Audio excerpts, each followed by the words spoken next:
Welcome back to another episode of Inspiration Contagion. This week, I have a special guest with me. Her name is Laura Di Franco, and she is the CEO of Brave Healer Productions, which is an award-winning publisher for holistic health and wellness professionals. She spent 30 years in holistic physical therapy, 14 years in martial arts, and she has authored 13 books. Her company has published over 70 Amazon best-selling books, with a global community of over 1,000 authors who are waking the world up to what's possible for healing, one brave word at a time. With that, welcome, Laura. Yeah, it's great to have you here. And as a side note, Laura is also my publisher. So we've been working together for a little bit here. So obviously, I recommend her if you're trying to get your name into this beautiful world. She is wonderful to work with. So I'm just going to put that out there. But and hence the name of the podcast and your book, Inspiration Contagion, which I love, by the way, because I'm like a total title geek. Right? Yeah, consistency and branding is so important. And I wouldn't even have the book out there if it wasn't for working with Laura, because I was stuck. And it was really because I was trying to write 3 books in one. And when we broke that apart, it was very easy to write. But we're here today to talk about inspiration. So Laura, I want to start with asking you, what makes you an inspirational leader, or what would you say is your secret sauce? I love inspiration. I love feeling inspired. And I mean, like, who doesn't like that energy? So when you asked me that, I was like immediate, like, well, it's the energy. And I devoted my life to understanding healing and understanding this awareness game. And really, when you get it, you get to choose the energy you walk around with. And I love feeling inspired, right? So I think because I practice that, I am that. And I am that for you, for anyone who's around me. I think that answers that question all right. It does. And I love the timing of this, because currently, right now, as we record this, I'm doing the Gabby Bernstein Manifestation 21-day challenge. And she talks about this activity you can do, an exercise of choosing again. And so instead of choosing old thought patterns or old energy or old negative thinking, you can choose again into feeling something good. And inspiration is a great example of that. So when we have fearful thoughts, we have negative thoughts, we're trying to break an old pattern, an old bad habit, you can choose again and choose inspiration again. So beautiful answer. But on that same note, I wanted to ask you, what does inspiration mean to you? It's a feeling most of the time when I am connected to something bigger than me. That energy is moving through in the form of an idea. It's really that simple for me. And the reason that I know I'm supposed to act on that idea moving through is because of the feeling inside me that is, I don't know, making me pay attention, getting me a little bit excited, literally making me move like to my computer to type notes about it or grab my notebook and like do something about what is happening. So being inspired is just, I mean, that's why I love to feel it so much. It's a fabulous thing to happen. I connect pretty instantly with that source whenever I really want to connect with it. And so I had a coach once tell me, you can ask it to slow down. If it's too much, if you're being overwhelmed with that inspiration all the time and you're like going into overwhelm, it's a good problem to have, right? But she's like, you're in control of the train here. Like, you can ask for it to be at your pace. So I thought that was interesting. That is interesting. What I love about that response, though, is moving from the energetic feeling and essence of inspiration to the idea. And then for those two things to push forward movement and momentum for us to actually take action on that idea and that energy of inspiration. But that's a great reminder for, we have a lot of people that listen that I think have trouble accessing inspiration.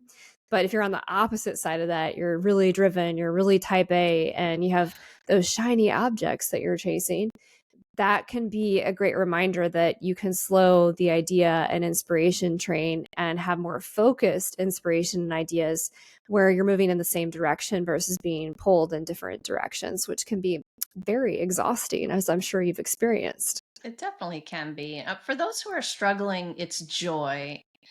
It's joy. That's the GPS. So if you're struggling to feel those feelings and you're not a crazy alien like me, like overwhelmed with it every day, then all you really have to aim for is something that helps you feel good. And I think we try to complicate this, and we complicate manifestation. We complicate a lot of things when we talk about it, but it could be just as simple as sipping your wonderful dark roast coffee in the morning and feeling the gratitude move through you that you get to sit somewhere safe and drink coffee, period. Like, that makes me happy, right? And you can tell we're talking to a writer here because she's describing in descriptive narrative terms the coffee. It's making me crave coffee, and I've had way too much caffeine for today. I love that. Joy is kind of that A train of inspiration. Now, we're going to shift gears a little bit because tied to inspiration is also performance. And we already talked a little bit about that movement, so to create the action around the idea of inspiration. But how would you define peak performance today, and how did you arrive at this definition? Mm. I mean, you're talking to a lifelong athlete, so that is how I answer the question. It's like this foundation that I have. I spent my entire life wanting to know about my anatomy so that I could literally physically peak perform, right? For a long, long time. And you mentioned the martial arts in my bio.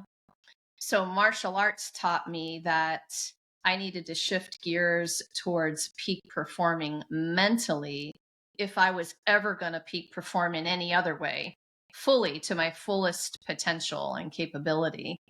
So, of course, when both of those come together, knowing what I'm made of in my body, flexibility and strength and all of that good stuff, that was really fun for a long time. But knowing what I'm made of mentally takes everything to a whole nother level. And today it means that I can deal on a really, really bad day. I can deal. I can still function. I can work. I can inspire people on a really bad day, actually. That's peak performing to me. I like that answer because I will say that when you are really aligned to what I like to call your superpower ability, your unique capabilities on this earth, and you're taking excellent care of this vehicle called our body that we live in day to day, even on your worst days, when you show up for that superpower, you can still inspire those around you. And that is how you know you're in the right place and you're in peak performance and you're in the flow of everything. Now, I wanted to shift gears a little bit because Laura has a really cool event coming up that I'm part of, and it's really going to be focusing on allowing peak performance for healers and in specifically around writing. So, when you're talking about writers achieving peak performance in this upcoming event, why don't you tell our listeners a little bit about that?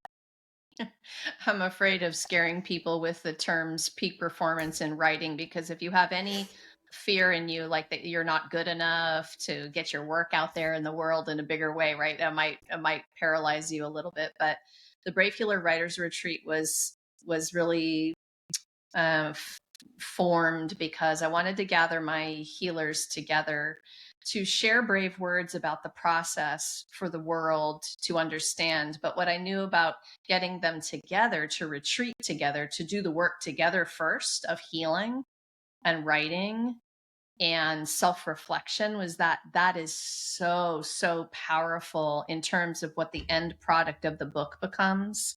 And so we're going to be gathering together in May to go have fun together in upstate New York and breathe and yoga and we're going to have a fire ceremony, and Holly is going to be there talking to us about how to promote our books. And oh my gosh, I could go on and on about the fun that we're going to have. Thanks for asking. Yeah, absolutely. And for those of you who are listening, if you're thinking about writing a book, you have it on your heart to share a story, but you don't consider yourself a quote unquote writer, if you want to be part of this amazing retreat and opportunity, the price is going to go up pretty soon. So make sure you check that out. I'll make sure I include that link in the show notes for everyone so you can take advantage of that right away. You can also message Laura or I, which both of our contact details will be in there. But I'm really excited because what I'm going to be talking about is a topic I'm really passionate about. I work with quite a few authors and speakers and business owners on revenue performance consulting. And what that means is when it comes to writing, how do you 10x your book launch? You know, there's a lot of myths around books, and people just assume they write this book and they launch it into the world, it's going to magically sell and they're going to become Oprah Winfrey. And the reality is it's not the case. Just like anything else you create, you have to have systems and playbooks and methodologies and marketing plans to make that a reality. So we're going to be talking about lots of juicy tips on that at the retreat, plus healing, which creates that safe container for it not to feel intimidating and for you to achieve peak performance at your own definition. All right, we're going to switch gears a little bit. So along that route to your definition of peak performance, what were some of the biggest challenges and obstacles you faced along the way? In my achievement of peak performance, Yes. Self-sabotage, I think, is the answer, to be real simple. I had such problems with shame when I lost. So, like, you're talking to somebody who's been a team player athlete. I've also been a marathoner, and I have been a black belt in Taekwondo. And I competed in Taekwondo, but running is a solitary sport. Soccer as a college athlete was a team sport. And so I'm thinking of those moments where I failed.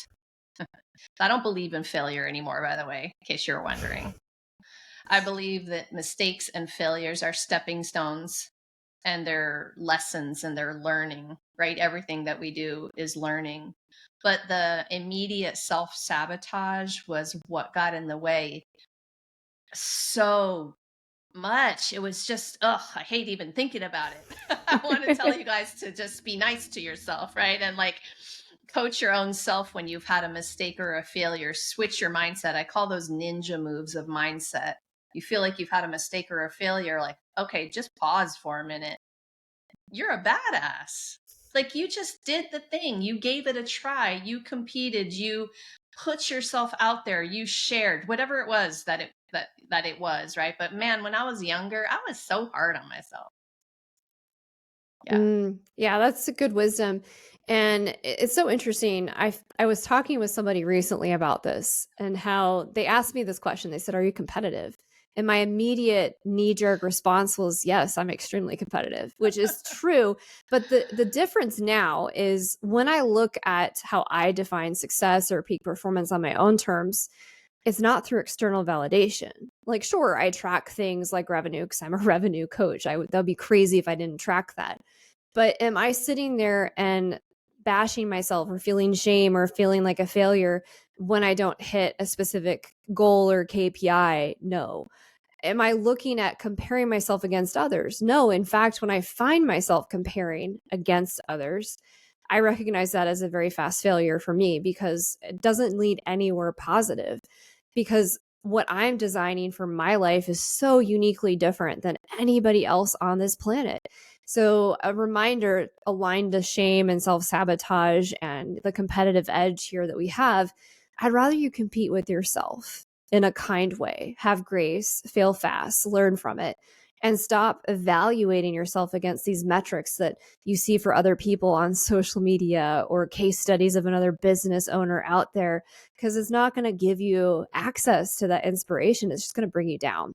And then surround yourself with people like Laura that are going to bring you up and remind you of the fact that you are a badass. I love that. Amazing. Definitely comparisonitis, right? I try not to catch that anymore. Yeah, compare and despair is what I call it because it just leads to despair. There's nothing positive about it. Stop, running a race that nobody else has even seen except for you.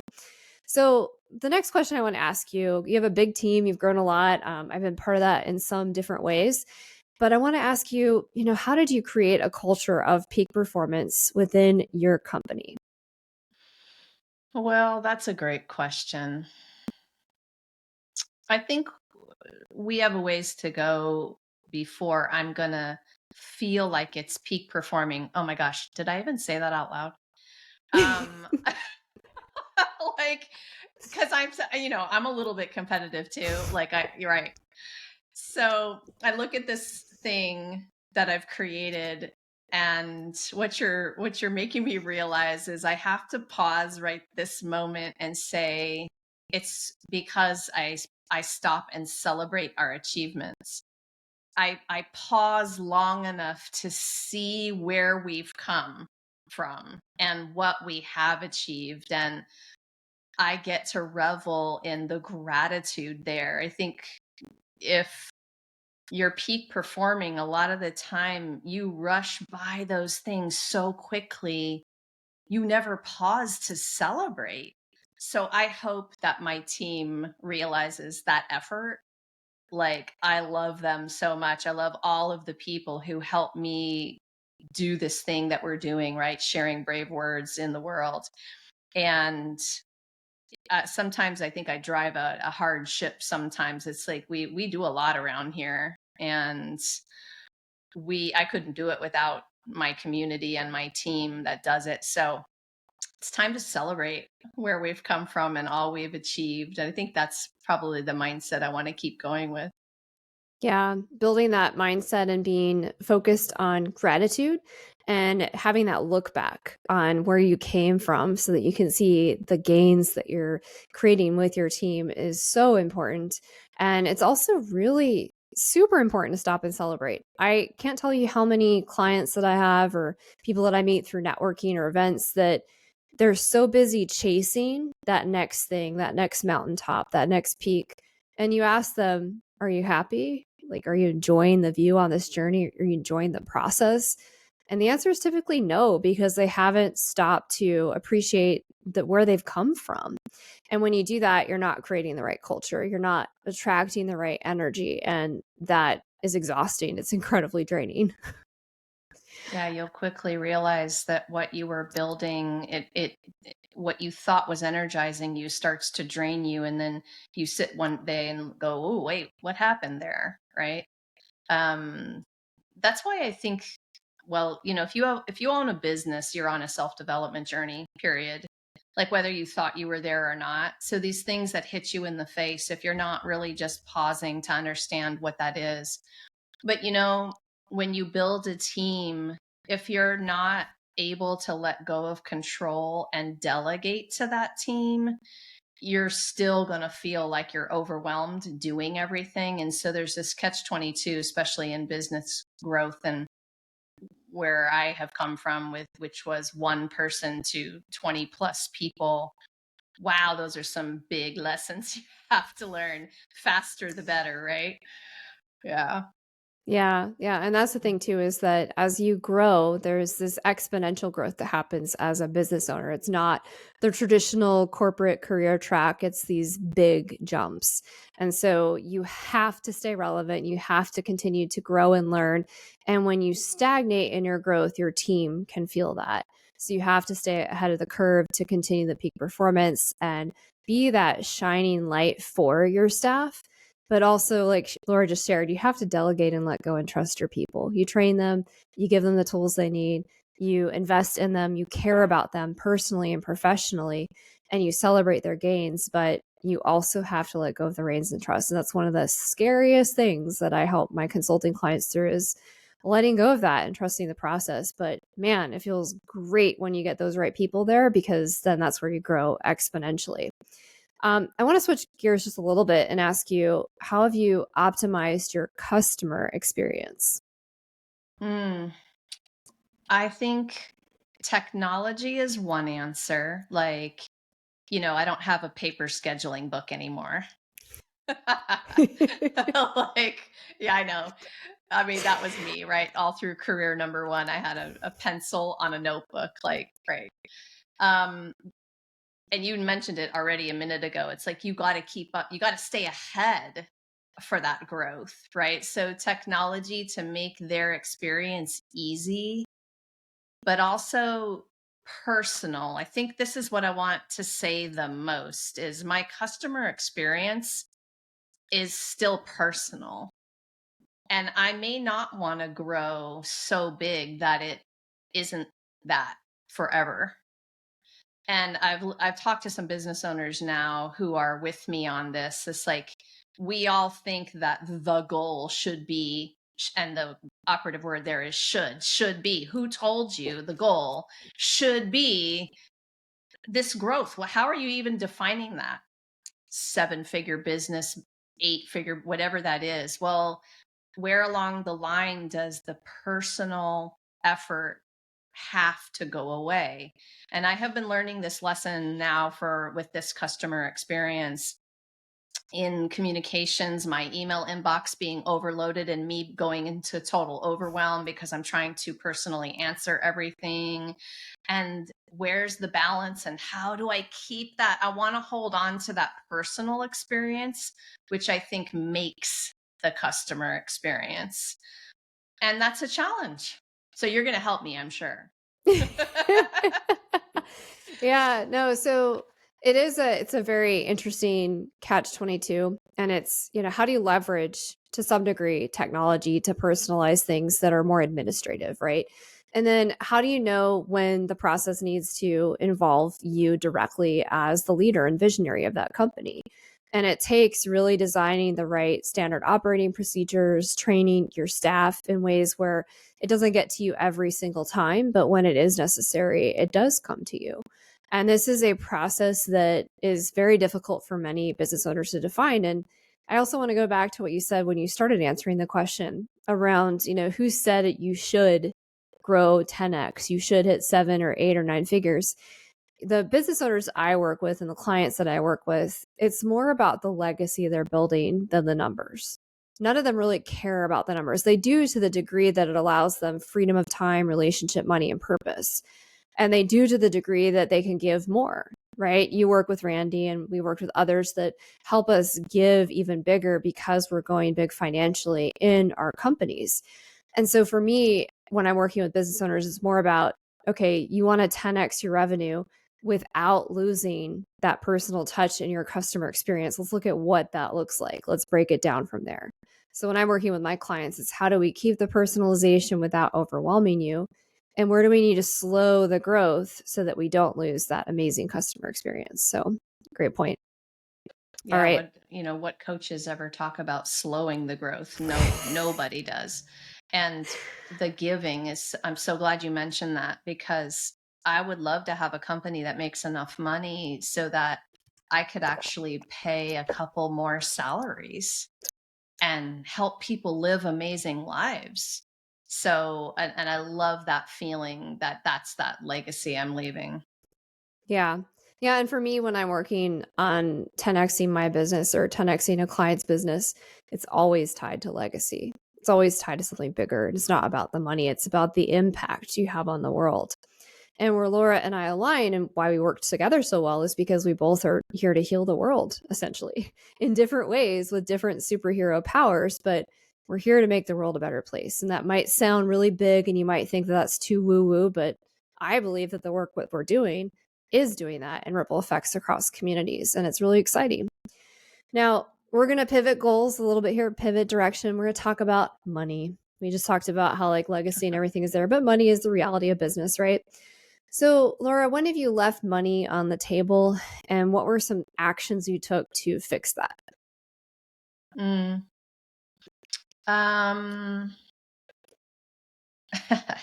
You want me to talk about the mistakes? Yeah, we're going to be vulnerable and Like, raw here. Neither of us are no, that's, perfect. you know me, that's cool. Like, I want people to understand what it is. I think I'm really great at saying yes and trusting people before I fully vet it. And part of that I love. I love her because the action has created success. But now I'm at a place where I'm slowing that train down and I'm asking more questions and I'm watching her do that and change because I see that what got me to this point may not get me to the next place if I'm not careful, and that has to do with money. So I can't say yes to everything anymore like I was doing because, I won't be able to pay my contractors, right? And so there's been a couple of times where I've made an investment and I didn't ask enough good questions about it. And they were big enough investments where I had to look at it and ask myself some pretty hard questions. Are you going to continue through that year-long program that you signed up for, even though it sucks? you know, Even though you can't get your money back? Well, I can get my time back though, right? So I had to look for some positives there if I was going to leave some money on the table and not be taking full advantage of it. I think that's the best example really for now. No, it's a great example. And what you're referencing here is when you have a clear vision of where you're going and your next 10x jump in your business, whether it's more revenue, more staff, more giving, you have to be very selective in what you say yes to. Because ultimately, if you say yes to everything, whether it's a financial commitment, a commitment of time, a commitment of focus, it distracts you from where you're trying to go unless it's aligned to that thing you're chasing for that moment, that quarter, that year. And so you have to be more discerning in your decisions in that way. And also, a great reminder, so many healers and coaches and consultants that I have worked with as clients in my business have what I would say kind of severe imposter syndrome. Like they have to chase all these certifications and these classes and have all of these labels behind their name to feel like they can charge for their services. And I've noticed this particularly in the healing space. They tend to have a lot of issues with charging for their services because it is about healing. But essentially, you've invested so much time and resources and energy for this that the world needs that service. And so we need to move past this and we need to be discerning with our investment of time and start asking for an exchange, which means asking for money for your services. So just want to put that out there. Yep, 100% agree with that. I think every healer that I know has struggled with that. I did in the beginning as well. And that's a journey of stepping into your worth and understanding that you actually may not be doing the other person a favor to assume they can or can't afford something. And so we get hooked up in our head about this so much that we get in our own way in terms of abundance and thriving, right? I have this mantra that I love having the time, energy, money, and resources to generously take care of myself and everyone I love and serve. That is the money mantra that I use. And it feels big and good to me, right? I want that for myself so that I can give more. And you and I both know what happens when you don't do that, right? The burnout. Yeah, that's a beautiful mantra. I love that. For folks who are listening and you're struggling with charging for your services, you have maybe not the best relationship with money, you're struggling with getting from a fixed to more growth and abundance mindset, that's a great place to start, is just using that affirmation daily. Now, the next question I want to ask you is always everybody's favorite typically. It's what is your next shiny object that you would like to turn into a revenue stream? Well, do you care if I rewind for just like Go for it. two steps? Okay. Cause it was a long time before I actually sat my butt down and did the math. So this thing that you're selling, that's making your income, that's allowing you to be abundant and give and do all the things. It's like, if you never did the math, right, then you need to hire Holly, because like but it was a wake up call for me. It's like, oh my God, I never sat down to do the math. Like, I'm going to need certain income streams, like we'll talk about here next, to even cover the goal of what? Paying my mortgage, paying all my living expenses, first of all. But then what? Because we healer, awesome, world changing people want to do way more than pay the mortgage. We're here to change the world. Like you said, it's big potatoes stuff, right? And we are here for this. We were born for that.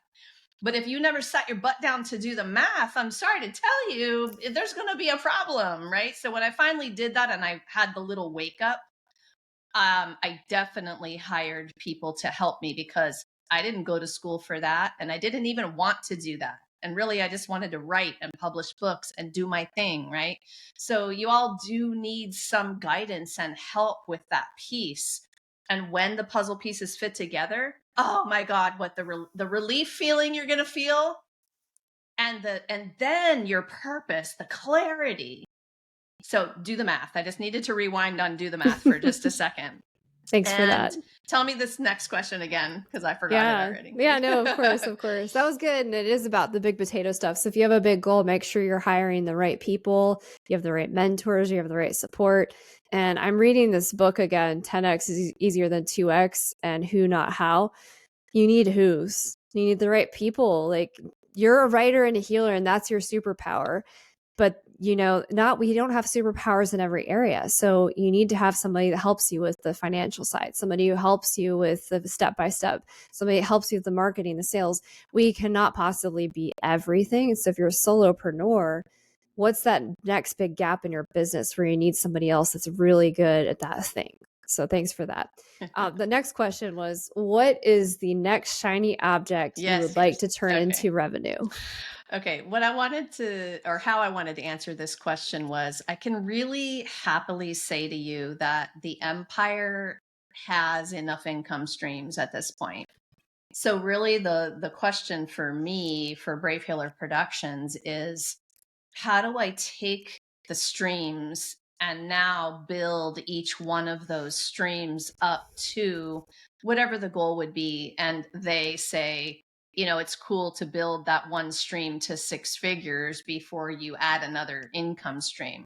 Girl, I have so many income streams at this point that I'm just like, please, no more income streams. I mean, that's a really good problem for me to sit here and say to you all. But I was back to the thing we talked about at the very beginning, the inspiration, the ideas, the action I was taking, the me saying yes to every single frickin' thing gave me an empire, but put me into complete overwhelm. So I am not chasing any more shiny things. What I will tell you is, I want that retreat that is already in existence to be something I can be proud of. I would like it to be a wash if I don't make a profit. If you want to talk real and talk money, then at least I wouldn't lose money in one of my streams. You know what I mean? So not particularly chasing, but I'm really pulling back and looking at what I do have, and try to do the math, try to be a little bit smart about what that goal looks like and what I need for each of those streams.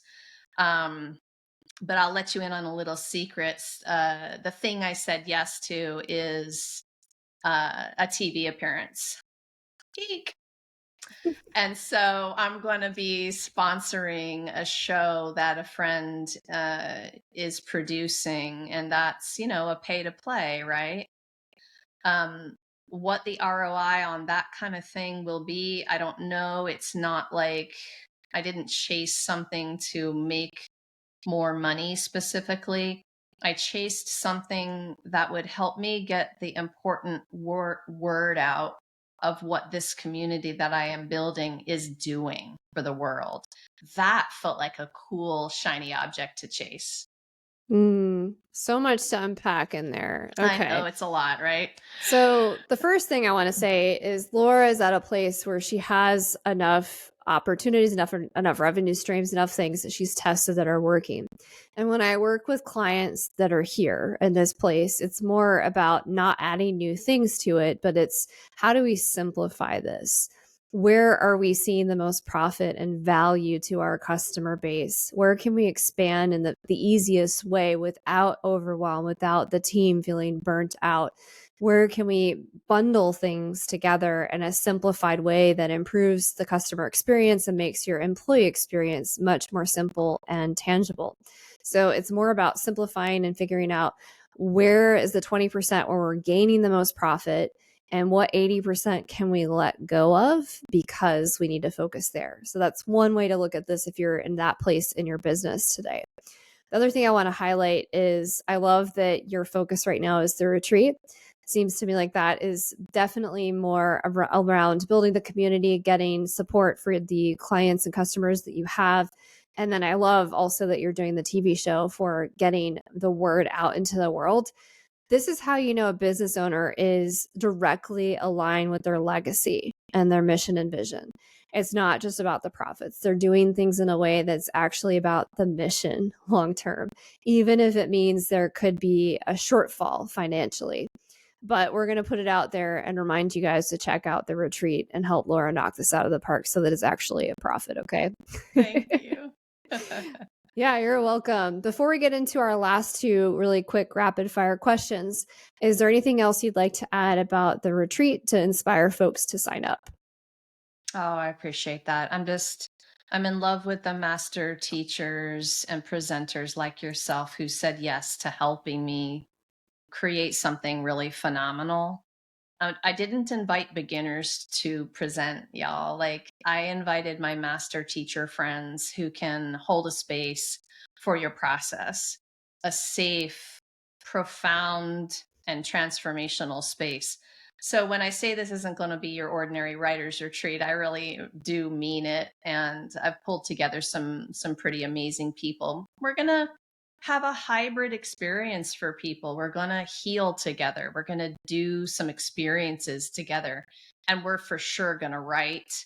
We're even going to have an open mic and get people stepping up to the microphone to share their words. And then we're going to go home and we're going to create a couple of collaborative books together that we'll publish later in 2024.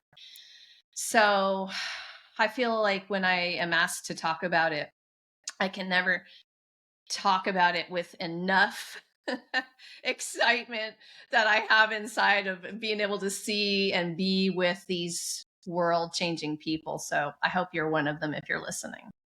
Yeah. And to just layer on the excitement, you guys, if you come to this retreat, you get to meet Laura and myself in real Yay! life, in person. If you haven't already had tons of ninja tips in this interview, then sure, it's not for you. Like we're not marketing to you because it's not a fit. But if you're sitting there nodding your head, yes, you're feeling inspired, you're feeling excited, you should sign up for this thing. It's going to be really fun.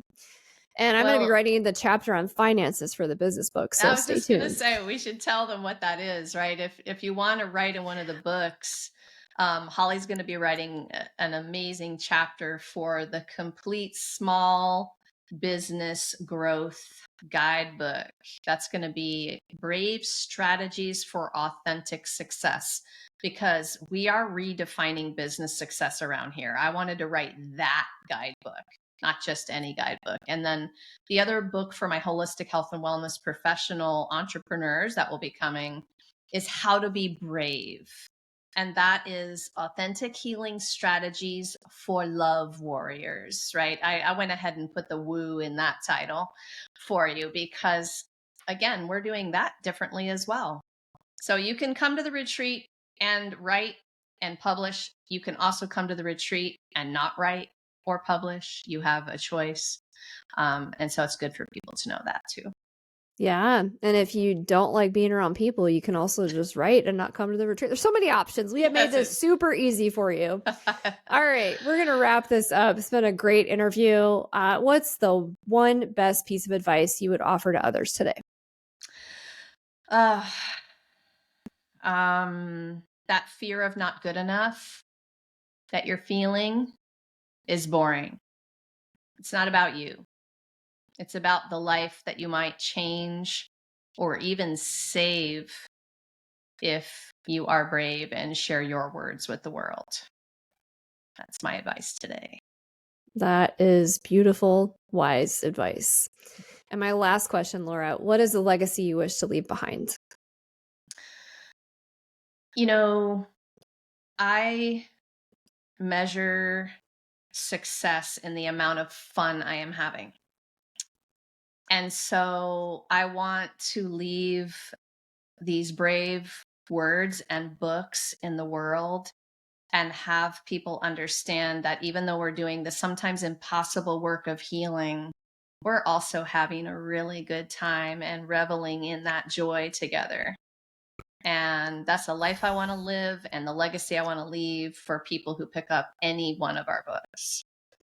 Yeah, I love that. I actually just brought on board a client. His top goal is to make his business fun again. Yay. Believe it or not, you guys, you could actually have a fun time growing your business when you're aligned to your legacy. So just reminder, if you're stuck in that, you need to work with somebody who can help you get out of that rut so that you can continue to be inspired and have fun. All right, Laura, it's been such an amazing interview. All of the information about the retreat, about Laura, how you can contact her will be in the show notes. Whether you're listening on your favorite podcast player of choice or you're watching on YouTube, check the show notes and grab that link and sign up. Take action that matches the size of your dreams and your words today. You are worth it. And we will see you on the next episode of Inspiration Contagion. Thank you, Laura. Thanks, Holly.